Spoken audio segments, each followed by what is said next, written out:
Adobe Acrobat Studio, your new foundation. Use PDF Spaces to generate a presentation. Grab your docs, your permits, your moves. AI levels up your pitch, gets it in a groove. Choose a template with your timeless cool. Come on now, let's flex those tools. Draft, design, deliver, make it sing. AI builds the deck so you can build that thing. Do that, do that, do that with Acrobat. Learn more at adobe.com/do-that-with-Acrobat. This episode is brought to you by Cologuard. Do you know what's really scary? Not screening for colon cancer when you turn 45. The Cologuard test is non-invasive, requires no special prep or time off work, and ships right to your door. In just 3 simple steps, Cologuard takes the scare out of colon cancer screening. If you're 45 or older and at average risk, ask your healthcare provider about the Cologuard test. Cologuard is available by prescription only. Learn more or request a prescription today at Cologuard.com/screen. It's the 77 WABC News Hour. Talking the news with Noam Laden. All the news you need to know with Joe Nolan, traffic, Justin Ellick, sports. And now, Talking the news with Noam on 77 WABC. Yes, that's me. Good morning. It is Monday, March 23rd. Your forecast from the 77 WABC Weather Center. Rain this morning, clouds this afternoon, high 49. Tonight and overnight, partly cloudy, low 34, and then Tuesday, sunshine, high 50. If you're walking out the door with us right now, it's 43 and clear, or rather, it's 43 and raining, actually, in Southampton, out on Long Island, 48 and raining in Newark, over in New Jersey, and it's 49 and raining right outside our Midtown studios. This is the Top 5 at 5. There's been a deadly crash between a plane and a fire truck at LaGuardia. ICE agents going to help TSA workers. College professors ready to walk the picket line in the West Village. A Yonkers elementary school has to change its name. And why did a Rockland postal worker shove a kid? All right, let's get into it at 5:01 overnight, likely while you were sleeping, about 11:30 or so. At LaGuardia Airport, an Air Canada regional jet that was landing at LaGuardia slammed into a fire truck on the tarmac, killing the pilot and the co-pilot, injuring seriously 2 Port Authority cops who were on that fire truck. Now, here's what it sounded like in the air traffic control tower. Stop, truck 1. Stop. Truck 1, stop. Del 2603, go around. Runway heading 2000. Jet 646. Jet 646, I see you collide with vehicle there. Just hold position. I know you can't move. Yeah, it was a mess. The pilot, co-pilot were killed. Port Authority officers seriously injured. We do know what the fire truck now was doing on the runway. Now, it was clearly on the wrong one, but apparently it was on its way to help a plane that was making an emergency landing. Correspondent Gabby Acevedo is and has been at the scene overnight. For a Jet Aviation Air Canada Express jet plane arriving from Montreal crashed into what it seems to have been a fire Port Authority fire vehicle on the tarmac at runway 4. This jet plane seems to be on the tarmac still. It was arriving from Montreal. We have at least 2 people that are dead and dozens injured. Okay, this is what we've been told just in the last few minutes. The 2 Port Authority police officers who were on that fire truck suffered broken bones in the collision, but were told they are expected to recover. A female flight attendant was ejected through the front of the aircraft while in her seat during this crash. We've been told that she has survived. We don't know what condition she is in at this hour. The Port Authority cops helped rescue her, and she was brought to the hospital. 76 passengers, 4 crew members were aboard this plane from Montreal. We have heard there's injuries, but we've been told so far that there are nothing beyond bumps and bruises. More from Gabby Acevedo. Jet Aviation sent a statement saying that they had 72 passengers and 4 crew members on this flight at this point. As you guys mentioned, 2 dead, and we have dozens of people that are injured. Unclear, though, at this time exactly the nature of those injuries and the condition that those victims are. Okay, and when also we've been told just in the last half hour, the plane was traveling about 30 miles per hour at the time when it collided with this vehicle on runway 4. So we have so many questions. Why was the fire truck there? Why was the plane told to land on that specific runway? Let's bring in somebody who knows a lot about aviation, our own owner and operator, WABC, John Katzimatidis, who's a pilot, owned an airline himself. Good morning, John. Good morning, Noam. Tell me, my God, what a tragedy! I mean, it's horrible. So, what's going on? Why is this going to be a mistake by air traffic control? What do you think's going on here? I think it's a combination all around. The pilots are probably, it's going to come out, and this is just my opinion, but I've seen a lot of this stuff is going to come out that they don't have a lot of experience. There's a lot of shortage of pilots, especially in Canada. They were cleared to land, and that Port Authority truck was still on the runway. And I think I've heard that it was on the wrong runway because there was another airplane coming in with another emergency. But at the end of the day, I think it's going to come out that the pilots on the Air Canada flight were a little bit inexperienced. They weren't expecting the truck to be there. And I guess they didn't react fast enough. By the time they were landing, and all of a sudden, oh crap, the truck is there. They crashed into the truck, and it's horrible.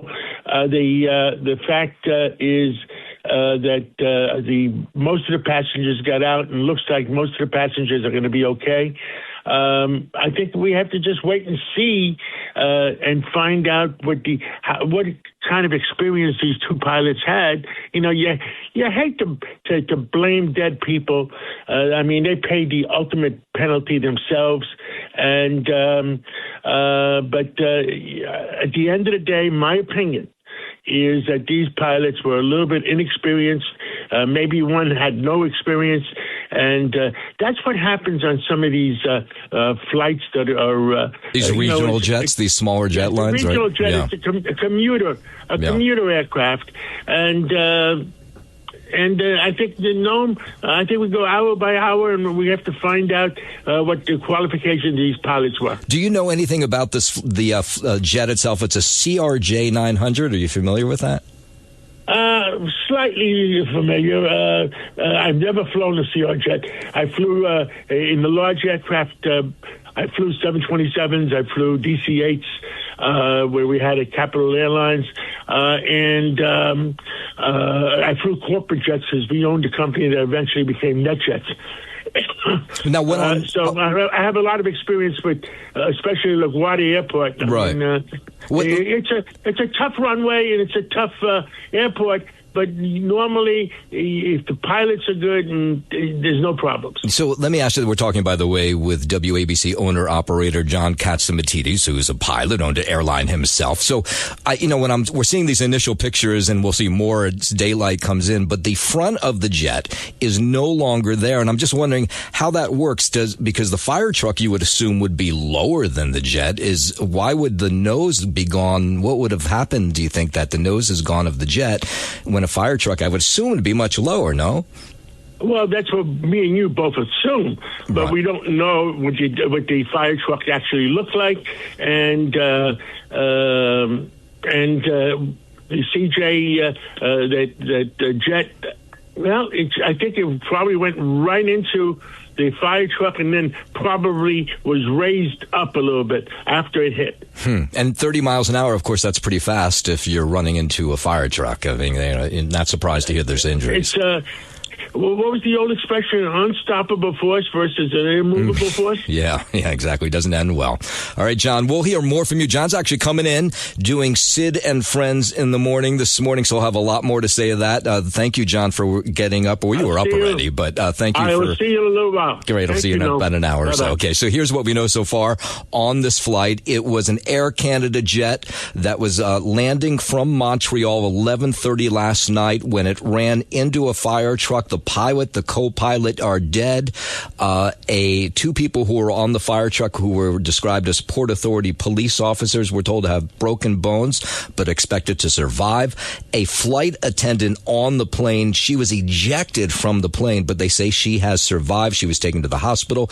And we're told that the 76 passengers or so, bumps and bruises, but nothing more. Of course, as more information comes in on that, we'll pass that on to you. WABC News Time 510. I just want to make sure you understand if you have a flight at LaGuardia Airport this morning, it has been canceled. It's not taking off. The airport won't open until 2 o'clock. So if you're going to head that direction, you're definitely going to want to turn around. And for sure, as you heard from Joe Nolan, you're going to want to stay away traffic-wise anywhere near LaGuardia Airport. Of course, as more details on this crash come into us, we'll pass them on to you. And of course, there's a lot of other news on this morning. 5:10, an oil truck driver from Florida facing charges now in a hit-and-run death that took place here in Manhattan. Police say 33-year-old Vincent Spano of Palm Harbor, Florida, has been charged with leaving the scene of an accident and failure to exercise due care. The New York Daily News reports Spano was backing up his truck on East 61st Street and Lexington Avenue at just before 5 a.m. when he ran over 44-year-old Terrell Jenkins in the crosswalk. Cops say Spano drove to the corner, stopped, got out to check on the victim, then drove off. The victim died later at the hospital. Spano was arrested 2 hours later after cops say he turned himself in at a precinct and admitted he was responsible. In New York, I'm Lisa Salvati. Up to Rockland County, where a postal worker now facing some charges after he was caught on video shoving a child onto the sidewalk. Town of Ramapo police say postal delivery driver Gabriel Stan was on the job delivering mail around 6:30 Friday night on Garden Terrace off Viola Road in Muncie. Witnesses say he was yelling before turning to a 4-year-old boy. Online video shows Stan then approaching the boy and delivering a shove that knocked him to the ground. The 39-year-old is charged with second-degree attempted assault. That's a felony. No word on Stan's status with the Postal Service. In New York, I'm Andrew Whitman. White House border czar Tom Homan says ICE agents will start moving into airports later this morning to help out the TSA agents amid this partial government shutdown. TSA agents have not been getting a paycheck now for almost a month, and lots of them have either quit or some of them are calling out.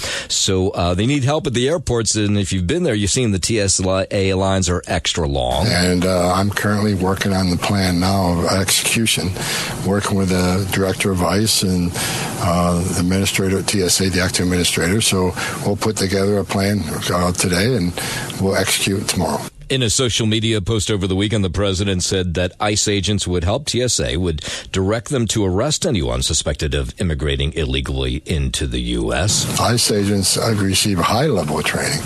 And, the ICE agents are assigned at many airports across the country already. They do a lot of criminal investigation on smuggling at airports. Yeah, and that taking place as the Secretary of Transportation, Sean Duffy, pleading with Congress to end this partial government shutdown because he says it gets worse by the day as more TSA agents call out and as those lines get longer at the airport. And as it gets worse, I think that puts pressure on the Congress to come to a resolution. Democrats have to say, you know what? We're not going to defund this. We're going to actually work together, have some common sense reform that the president will work with us on. And, let's get America working again. What we've been told, about 400 TSA agents have quit their jobs. Hundreds more have called out because they've taken other jobs at like Amazon, things like that. So I think as we look forward to Friday, that's when the next paycheck should come. And if this Homeland Security funding isn't resolved, I think you're going to see more TSA agents as we come to Thursday, Friday, Saturday of next week. They're going to quit or they're not going to show up. Of course. How long can you not work without a paycheck, especially when you don't make a whole lot of money? 5:14. The war in Iran is now in its 24th day. Yesterday, Iran said it would strike the energy and water systems of its Gulf neighbors if President Trump followed through on a weekend threat to hit Iran's electricity grid, which mark a pretty serious escalation in the war. President Trump's 48-hour deadline for Iran to reopen the Strait of Hormuz or face those attacks on its power plants would be 3:14 a.m. on Tuesday. So he gave him 48 hours. That would be 3 a.m. on Tuesday. President Trump, over the weekend, not commenting on the possible use of ground troops in Iran. I may have a plan or I may not, but how would I ever say that to a reporter? If I said that to a reporter, Marco would say, please, sir, let's bring you over to the helicopter immediately, right? Now, that's amid reports that some Marines are heading to the Middle East. The president ruling out a ceasefire with Iran, says there's no need when you're obliterating the other side. NATO could help us, but they so far haven't had the courage to do so. And others could help us, but, we don't use it. We've knocked out their Navy, their Air Force. We've knocked out their anti-aircraft. We've knocked out everything. We're roaming free. And the president continues to call on other nations to help secure the Strait of Hormuz. China uses it 90% of their energy. Japan is 95% of the energy. It would be nice if those countries would get involved. Yeah, so in a moment, we'll hear from some other members of the White House administration who took to the news shows over the weekend talking about what the strategy is going forward in Iran. But first, 5:15, let's head over to the 77 WABC Sports Desk, and filling in for Justin Ellick, here's Rhonda Moss. There will be no repeat national champion after Alvaro Folgueras nailed a three in the final seconds to give Iowa a 73-72 upset win over one-seed Florida to advance to the Sweet 16. Head coach Ben McCollum on the game-winning three. When he had to head his team, it was the right read. He got enough depth, gave him a wide-open shot, and he caught it in rhythm and buried it and didn't hit anything but net. And it was surreal. It was like, oh, my gosh, he just made that. One-seed Arizona beat Utah State 78-66. Second-seeded teams UConn, Purdue, and Iowa State each advanced. Dylan Darling, who didn't score all game with a layup at the buzzer as fifth-seed St. John's knocked off fourth-seed Kansas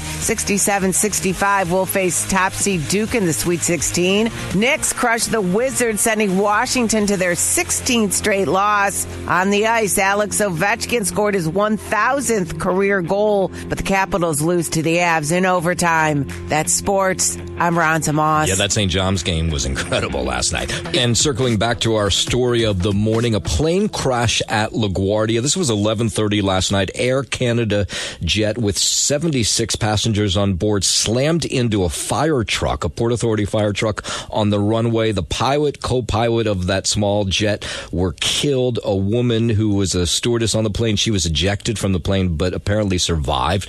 2 people or 3 people on the fire truck who were Port Authority cops were injured but we're told are going to be okay. The big story will be that the airport itself, at least as of now, will not open until at least 2 o'clock this afternoon as the Port Authority and others, the FAA, do an investigation. NTSB, no doubt, will be there as well. Try to figure out exactly why this plane crashed into that fire truck 11:30 last night. 5:19. Let's get back to the war in Iran. Treasury Secretary Scott Bessent on the news shows yesterday defending strikes on Iran as the war reaches its 4-week mark. We have demolished the Iranian capabilities. Their Air Force is completely destroyed, Navy destroyed, and every day we are taking out their missiles, their missile systems. Bessent says the president going to do whatever's necessary to achieve his goals in the Middle East. Again, they're not mutually exclusive. Sometimes you have to escalate to de-escalate. Israel's ambassador to the U.S. says destroying Iranian infrastructure is not being ruled out. Michael Leiter says it comes down to the state of the regime. We're moving forward on 2 parallel tracks. And what we have to do is ultimately create a situation where there's not a regime in Tehran that's exporting terrorism and death and destruction. His comments come after President Trump threatened that major strike on Iran's power plants if the Strait of Hormuz was not reopened within 48 hours of his request, which would be tomorrow morning. What we have to focus on now is degrading to the point where they have no power left in this regime. Hopefully, that will trigger this combustion point where the people are able to take charge of their own lives. And a spokesman for Iran's military on Sunday warned that if his country's fuel and energy infrastructure is attacked, Iran will strike the same type of facilities used by America and its allies in the Middle East. 5:21, Cuba's deputy foreign minister speaking out yesterday says his military preparing for the possibility of military aggression from the U.S. During an interview Meet the Press, Carlos Fernandez de Cosio says Cuba's leaders would be naive to ignore the possibility that the U.S. is going to come in. Well, we truly hope that it doesn't occur. We don't see why it would have to occur, and we find no justification whatsoever. Why would the government of the United States force its country to take military action against a neighboring country like Cuba? His comments come after President Trump told reporters at the White House last week that they would have the honor of taking Cuba. The president called the island that's less than 100 miles off of the Florida coast a failed nation. Our country has historically been ready to mobilize as a nation, as a whole, for military aggression. We truly always see it as something far from us. We don't believe it is something that is probable. That taking place as food is scarce on the island, more than 6,000 pounds of food, medical supplies. They left Miami International Airport over the weekend bound for Cuba, sent by a democracy group that is worried that once the food arrives, it'll just be taken by the Cuban authorities and either sold or handed out to locals who are in the know. What are they going to do if they give it to the regime? The regime is going to sell it. Yeah, and that's the worry here is even though all this food is being brought in, that the people who really need it won't get it. That flotilla is organized by the daughter of Raul Castro and groups that are supporters of the regime. Say to the regime and say to the flotilla, give us that was sent to us by the Mexican people. Do not give it to the regime so that they cannot sell it anymore. Yeah, he's also talking about a Mexican flight that landed in Cuba over the weekend with food as well. 522, Senate working through the weekend to debate the Save America Act. On the floor yesterday, Senate Majority Leader John Thune says 36 states already require showing photo ID at the polls. And I suspect that one of the reasons requiring a photo ID seems so common sense to Americans is because showing a photo ID is something the American people have to do for a whole host of other things in their daily lives. Thune promised an extended debate prior to a vote on legislation which President Trump has labeled his top priority. Instead of considering legislation to tackle inflation or end the war in Iran, MAGA Republicans wasted Senate floor time on a radical culture war amendment that went nowhere. Senator Schumer yesterday. Senate Democrats strongly opposed the bill, which would require voters to provide proof of citizenship to register and would require a government-issued photo ID to cast a ballot. The SAVE Act, it passed in the House last month, but it's really unlikely to get enough votes in the Senate. Democrats piling on President Trump this weekend after he posted on social media that he was glad that former FBI Director Robert Mueller had passed away. He passed away at age 86. I'm just so disappointed by the tone the president is taking, where he basically celebrates his death. Senator Mark Warner from Virginia there, the former special counsel in the investigation to Russia's interference of the 2016 election, died on Friday at 86. Following his death, the president went to social media saying, good, I'm glad he's dead. He can no longer hurt innocent people. This is the president of the United States talking about a former FBI director, someone who had a career of public service, and to be that disrespectful, I guess I shouldn't be shocked anymore, but it still seems shocking. Robert Mueller served as FBI director from 2001 to 2013. 524, the Supreme Court going to hear arguments today on whether states can count mail-in ballots that are postmarked by Election Day but arrive late. All 50 states require mail-in ballots to be postmarked by Election Day, but 14 states have grace periods in which ballots that are submitted by Election Day can be counted if they arrive late. 4 states have passed laws eliminating grace periods and are now requiring mail-in ballots to be received by Election Day in order to be counted. The Supreme Court's expected to decide on the case by the end of June. I'm Scott Carr in Washington. WABC News Time 525. Let's head out to Hawaii, where it was flood conditions over the weekend on the Hawaiian Islands. Thousands ordered to evacuate in Oahu. Fears about a 120-year-old dam collapsing or breaching, but so far it is held amid rain, 10 to 12 inches of rain. The dam is solid right now. It's around 81.83 feet, 85 feet being the threshold of great concern, but we still have evacuated 5,500 people. That's Governor Josh Green. He says the islands haven't seen any flood-related related deaths so far, despite the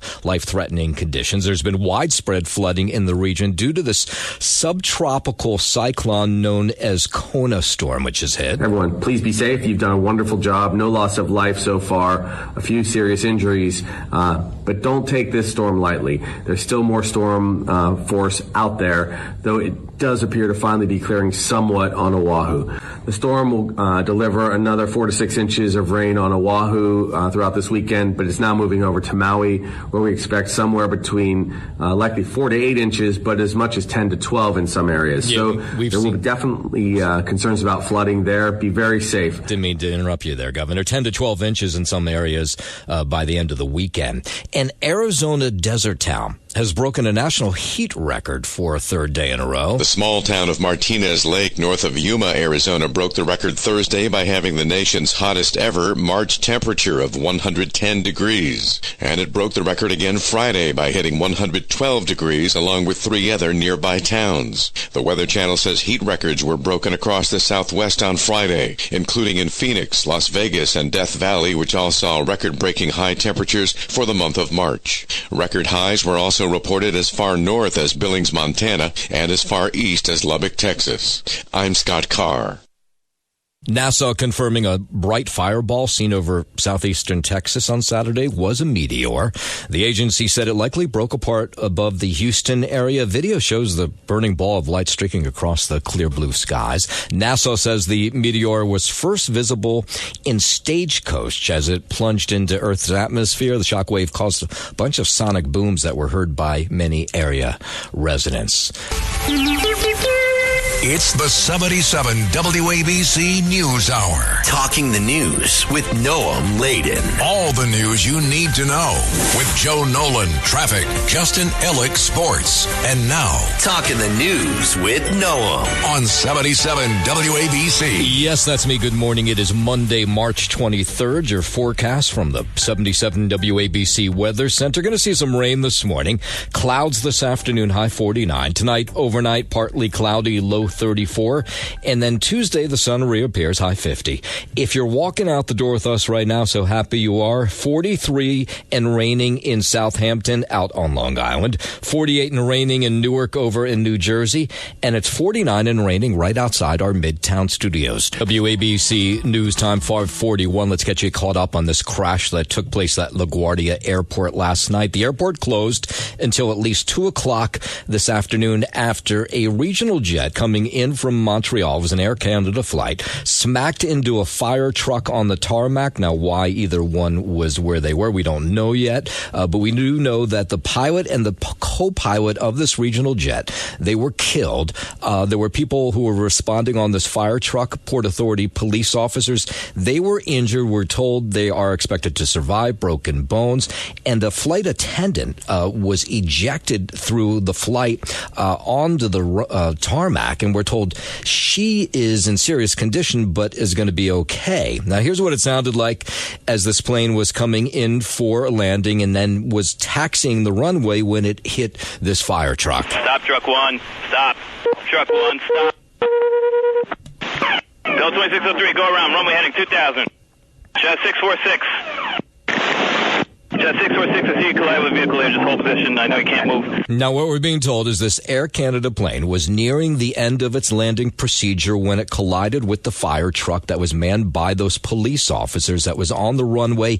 They were apparently responding to an emergency, that flight that was coming in on a different runway. So we don't know what the mix-up is all about. That will be sorted out in the hours and days to come. Correspondent Gabby Acevedo was at the scene, has been at the scene overnight. Where a Jet Aviation Air Canada Express jet plane arriving from Montreal crashed into what it seems to have been a fire, Port Authority fire vehicle on the tarmac at runway 4. This jet plane seems to be on the tarmac still. It was arriving from Montreal.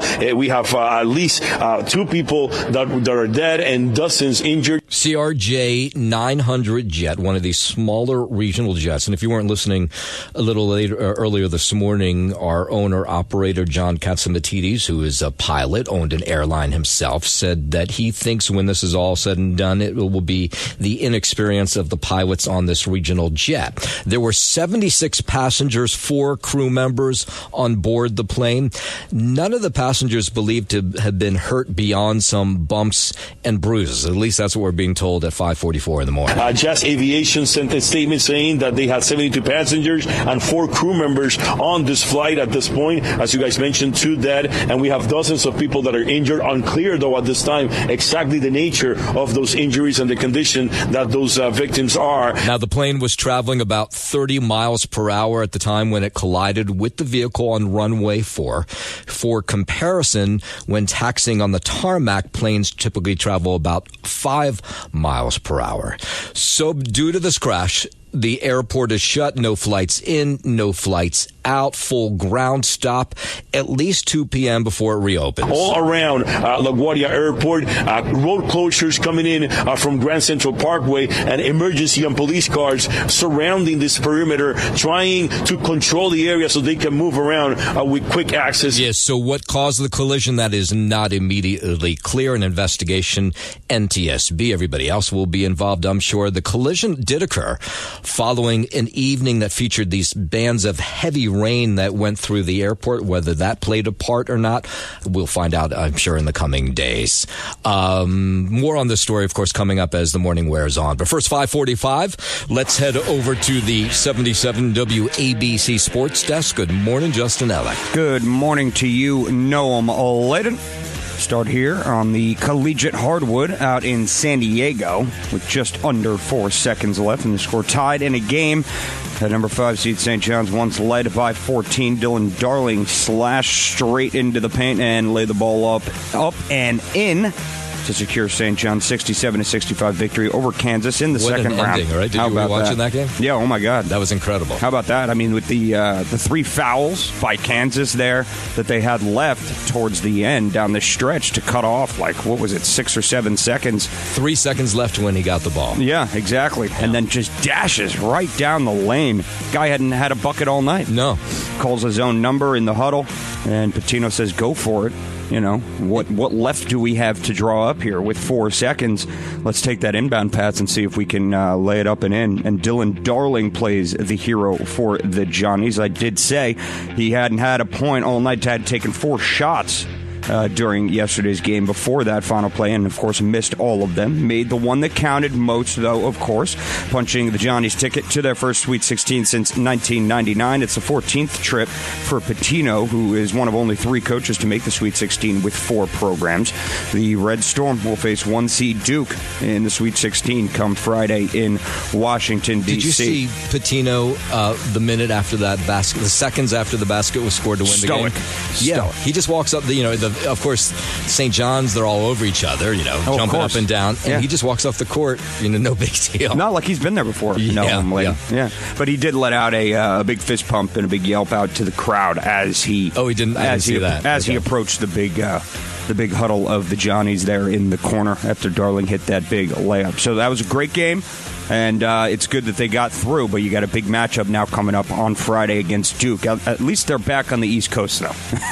No longer out in San Diego. Yeah, exactly. And they can play these games out in D.C., and we'll hopefully see a lot more red in the crowd come Friday. And then down in Tampa, 9-seed Iowa toppled 1-seed and defending champion Florida 73-72 after guard Bennett Sturtz drilled the go-ahead 3-pointer that clinched a Sweet 16 appearance for the Hawkeyes for the first time since the 1999 tournament as well. They'll meet 4-seed Nebraska come Thursday night from Houston, so the Sweet 16 is set and ready.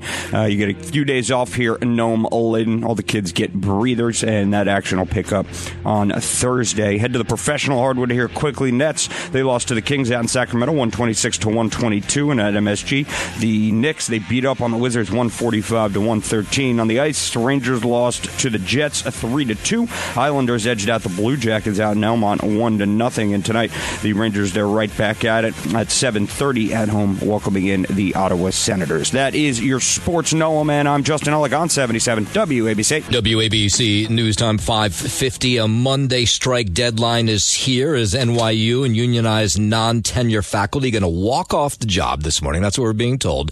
Bargaining had continued over the weekend, but no deal was announced. So this is what we're being told. When NYU students return to class this morning, some of them could see substitutes in their classrooms instead of their usual teachers. Now, these professors, non-tenured professors, say they're not getting paid enough. They want more academic freedom. You'll see a lot of us here. We're going to have an inflatable rat. It's going to be rowdy. It's going to be lively. Yeah, so this picket line, we're being told, going to start at about 8 a.m. this morning. It could impact up to 25% of classes at NYU, a university where you pay $80,000 a year to go. For about a year and a half or a little over a year now, we've been in negotiations.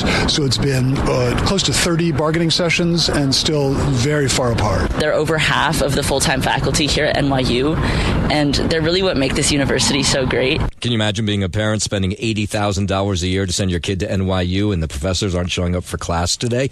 Here is a representative of the university. The university has made a very significant offer to the union, the highest minimum salaries of any unionized contract faculty in the country. Will there be class on Monday? Yes, absolutely. 100%. Yeah, so there will be classes, we're being told this morning, but there'll be some substitute professors in those classrooms.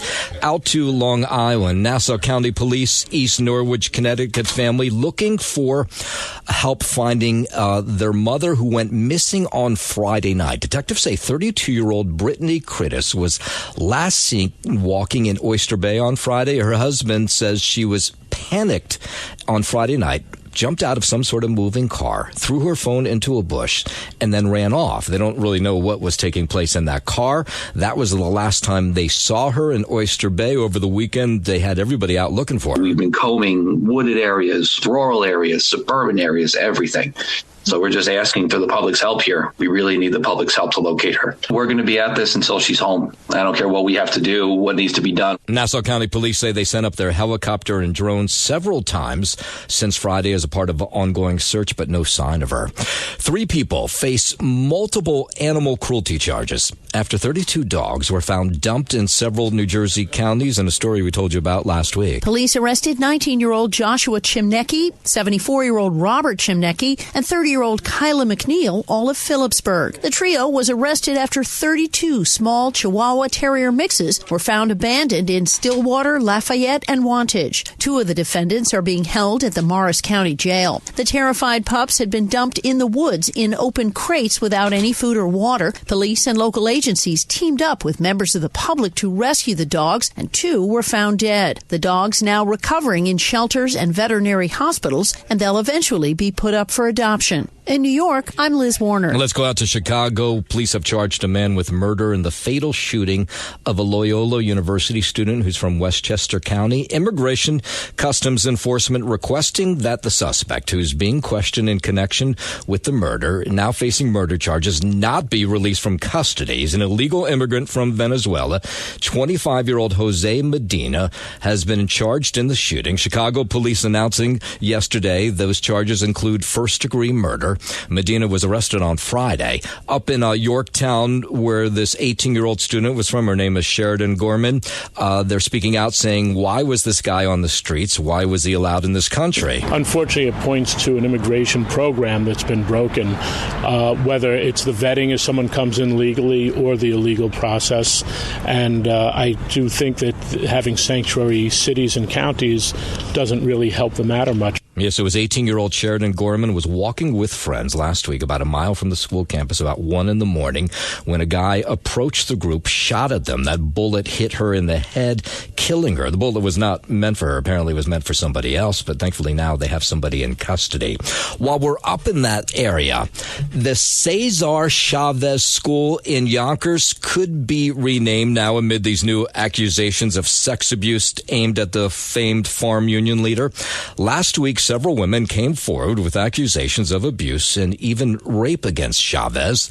Yonkers School Superintendent Annabelle Soler Jr. says, it may be time to change the name of the school. We recognize the power of these women who spoke out about the things that occurred to them. And so we want to be intentional as we move forward. But yes, all signs lead to us having to do something significant. Yeah, so it was last Wednesday that labor activist Dolores Huerta revealed that she was sexually abused by Chavez, leading to the birth of her 2 children, a secret she kept for 60 years. So now the school trying to figure out what to do. They say we have to change the name, but what do we change the name to? The progress that was made, that we have to acknowledge it and say, that he was a great leader, but unfortunately, he had an evil side to him. Yeah, so the school super says for now, they may just change it back to like a no-name elementary school. We just want to take a measured approach versus acting drastically and getting it wrong and maybe naming it the wrong thing without letting people at least have a say and a voice. Yeah, and that's happening, of course, all across the country. Parks, statues, that kind of thing, all being taken down. All right, let's circle back to our story of the morning, which is an Air Canada regional jet colliding with a fire truck on the tarmac at LaGuardia Airport. This was about 11:30 last night. The pilot, co-pilot of this flight from Montreal were killed. Some people, Port Authority police officers who were on that fire truck were injured, but were told they will survive. A woman who was a flight attendant was ejected through the front of the aircraft while in her seat during the crash. She, we're told, has survived.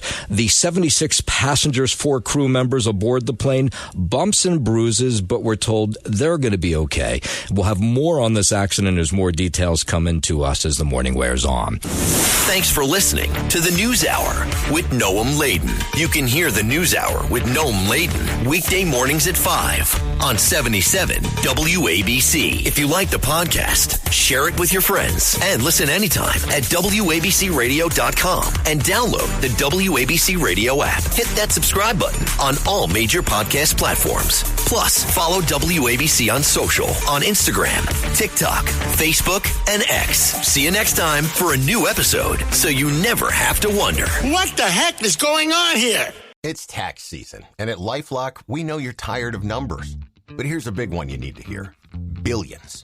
That's the amount of money in refunds the IRS has flagged for possible identity fraud. Now here's another big number. 100 million. That's how many data points LifeLock monitors every second. If your identity is stolen, we'll fix it guaranteed. One last big number. Save up to 40% your first year. Visit LifeLock.com/podcast for the threats you can't control. Terms apply.